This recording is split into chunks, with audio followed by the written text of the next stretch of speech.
Dear Tita El, magandang gabi po. Pakitawag na lang po akong Bebong, 34 years old at 3 taon na pong kasal sa asawa. Meron na po kaming anak na 4 years old kasi bago po kami maikasal, live-in po kami ng 3 taon. Tita El, hindi ko po alam kung saan magsisimula. Di ko rin po kasi ma-pinpoint kung anong gusto kong idulog sa'yo ngayon, pero kahit ganon, sana po mapayuhan mo pa rin ako. Sobrang bigat po at sobrang sakit na magawa kang lokohin ng nag-iisang taong minamahal mo. Pero mas nahihirapan yung kalooban ko na di ko man lang magawang magalit sa kanya. Wala naging kampante ako, naging boring na asawa para sa kanya. Napabayaan ko raw siya, gaya ng lagi niyang sinasabi sa akin lately, pero never akong nag-cheat sa kanya. Habang nahuli ko naman siyang may kamabutihang lalaki at may nangyayari sa kanila. Kilala ko yung lalaki dahil kababata niya yon sa probinsya.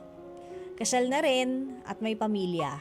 Nasa abroad po ang asawa at 2 anak lang ang kasama. Di ako nagalit. Instead, ginawa kong magpakababa. Sinuyo ko po ang asawa ko.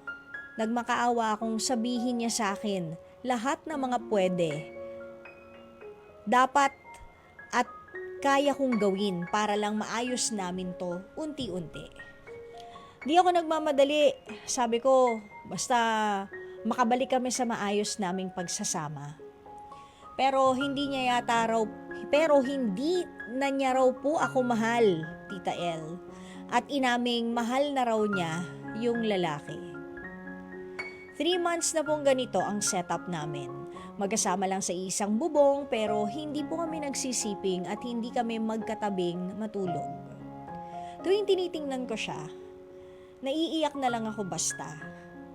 Wala na po akong magulang at wala rin po akong kapatid. Kung magkakahiwalay kami, mawawala rin ba pati ang anak ko sa akin?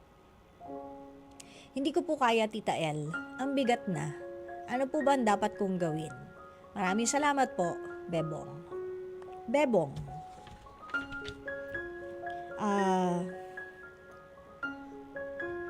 I don't know what made her feel that way. What you did to her, kung meron man, for her to feel that way, or baka naman talagang ganun lang siya. At hindi ko talaga rin alam kung bakit niya yun nagawa sa'yo. Hindi kaya, dahil sa tagal niyo lang na magkasama, technically 6 years together na kayo. You're just 3 years married because you've been living 3 years prior to your marriage. Hindi kaya, naging lax na kayo sa isa't isa, which led to her being which led to her cheating on you. Pero, kasi, kahit pa may nakita siya na katangian na wala sa'yo dito sa lalaking ito, kung matino siyang babae, hindi niya rin dapat yan ginagawa sa'yo kasi unang-una at yun ang pinaka-importante at wala na talaga tayong dapat pag-usapan, malaking period exclamation point, kasal kasi kayong dalawa. 'Di ba? Kayong dalawa yung kasal. So, kasal kayo, dapat hindi na siya nangangaliwa. Hindi na siya dapat kumakanan. Diba? Ikaw rin, dapat ganon. Sabi mo nga, naging loyal ka, diba? And, dun sa part na sinabi mo na masyado kayong, sabi mo masyado kang nagpakakampante. Di mo magawang magalit dahil naging kampante ka. At naging boring kang asawa para sa kanya. Yun yung lagi niyang sinasabi and napabayaan mo daw siya. Okay, balik tayo doon. In what way ka kaya naging boring na asawa? Kung napoprovide mo for your family, sana naman may 1 point ka doon. Pangalawa, doon sa parte na napapabayaan mo siya, na ganyan niya laging sinasabi sa'yo lately. Alam mo kahit hindi pa rin yun excuse para maghanap siya ng iba. Ano ka? Pag pinagsawaan na, ayaw na? Ano ka? Pagkain favorite dati, tapos yung naumay na, hanap na ng ibang favorite? Ano yun? Di dapat eh. 'Di ba? Mali pa rin yun. That is not an excuse. But you know, ganyan ang ugali ng mga narcissistic people. Sarili lang ang iniisip. Okay? Sabi mo, hindi na niya ako mahal, Tita El. Inamin niyang mahal na raw niya yung lalaki. Tinanong mo ba siya? Paano mo mamahalin ang isang lalaking hindi naman sa'yo to begin with? Paano mo mamahalin ang isang lalaking taken na, kasal na sa iba, may 2 anak pa, at ikaw naman, kasal ka na rin, may anak ka, isa? Paano mo mamahalin yun? Pwede mong mahalin pero hindi sa legal na paraan. Diba?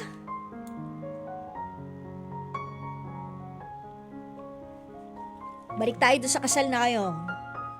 Kasal na kasi kayo eh, di ba? Baka hindi lang alam ng asawa mo. Masyado siyang in love kay kuya. Kayo'y kasal na. Sa mata ng Diyos, sa mata ng batas, kayong 2 kasal na. Ikaw po, Bebong, ay pwedeng mag-file ng adultery case laban sa asawa mo and doon sa kalaguyo niyang guy.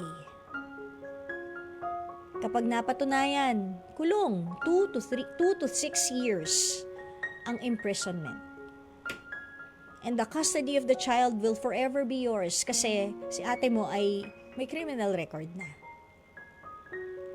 I'm not pushing you to file a case.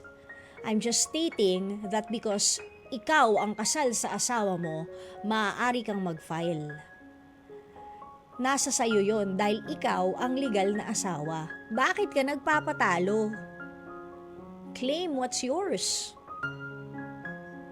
Pero, kung talagang wala na at nalaso na ang isipan ni ate dun kay kuya mo na kababata niya, parang nagfe-fairy tale lang kanilang istorya to the point na bigla mo na lang iiwan yung anak na 2 nung lalaki at yung isang bata dito na anak natin para kayo maging maligaya, 'di ba?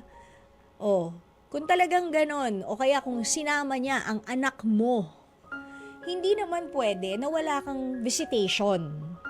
Kasi tatay ka pa rin yan. You still have legal rights to your child. Okay? Pag-usapan nyo yung visitation, kung sa kanya mapupunta yung bata, or kung kanino nga ba yung custody ng bata, kung kanino mapupunta. Pag-usapan ninyo. Also, yun nga, di naman nga kasi pwedeng hindi makilala ng bata yung tatay niya kung sakali man na yung custody sa babae. Kasi usually po talaga hanggang is it 8 years? No. Is it 8 years old? Yes, di ba? Hanggang 8 years old? 18. 7. Hanggang 7 years old, ang custody ng bata ay always sa nanay. Yun po yung sa batas ng Philippines. And then, when they're old enough, kapag sila po ay of legal age, 18 na, they are allowed to choose kung kanino sila pwedeng sumama. Kung gusto ba nilang manirahan kasama nanay o tatay.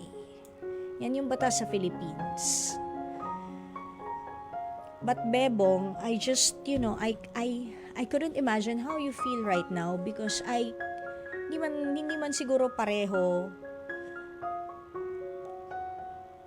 tayo ng mga nakikinig ngayon ng pinagdaanan once in our lives at swerte ng mga hindi nangyari to sa kanila. May isang tao na minahal tayo tas nagyan lang tayo ipot sa ulo. 'Di ba? Swerte ng mga hindi nakaranas nun. Good job sa inyo. Pero para sa iba na naranasan rin yung naranasan mo, I can't imagine how you feel and how broken, how shattered you are right now. 'Di ba?